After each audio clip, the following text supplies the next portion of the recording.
Bienvenue sur Tribune K Hémato, je suis Pierre-Edouard de Bureau, interne en hématologie à Paris et je suis très heureux d'être avec le professeur Régis Peffot de la Tour pour parler d'aplasie au congrès virtuel de l'ASH 2020. Et en tout premier lieu, que faut-il retenir concernant la présentation sur l'évolution clonale et la perte de HLA?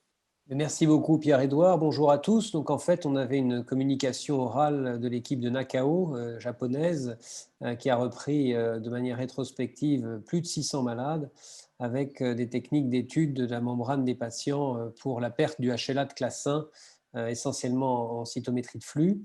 Et ce qui est intéressant dans cette étude, c'est en fait de considérer qu'environ 30% des patients ont des cellules mononucléées qui ont une perte de l'HLA de classe 1, un peu comme finalement le clone HPN que l'on peut voir chez certains patients.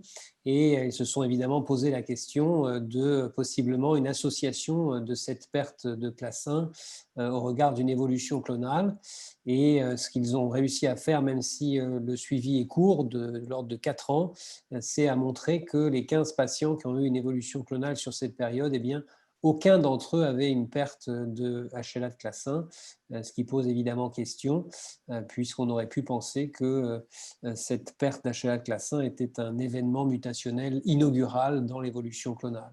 Donc c'est quelque chose d'important, encore une fois avec des limites sur le design de l'étude qui est rétrospective, mais tout de même des données qui ouvrent la porte à une meilleure compréhension de l'évolution clonale dans l'aplasie médulaire.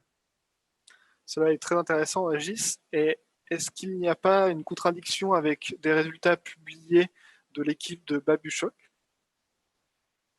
Oui, tout à fait. On sait qu'il y a 3 ans en arrière, même si c'était un journal de type Blood Advances, eh bien, cette publication avait fait couler beaucoup d'encre, puisqu'elle avait montré, mais sur l'équipe de Babušok avait montré sur un plus petit nombre de malades cette perte de HLA, donc avait permis d'objectiver que sous la pression du système immunitaire, ces patients présentaient une perte de la classe 1 de type de HLA, mais avec en plus de ça la possible présence de mutations additionnelles dans ce compartiment cellulaire. Donc oui, en effet, là on est un peu dans la même situation sur un plus grand nombre de malades, mais pour le coup avec une transformation morphologique dans le compartiment normal, c'est-à-dire aux dépens des cellules qui n'ont pas perdu les classes 1.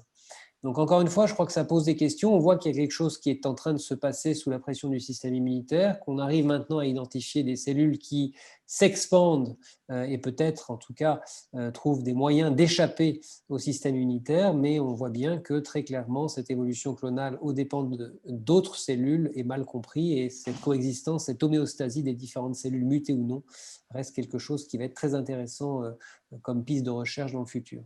Merci Régis. Quelles sont les perspectives concernant l'évolution clonale dans l'aplasie médulaire?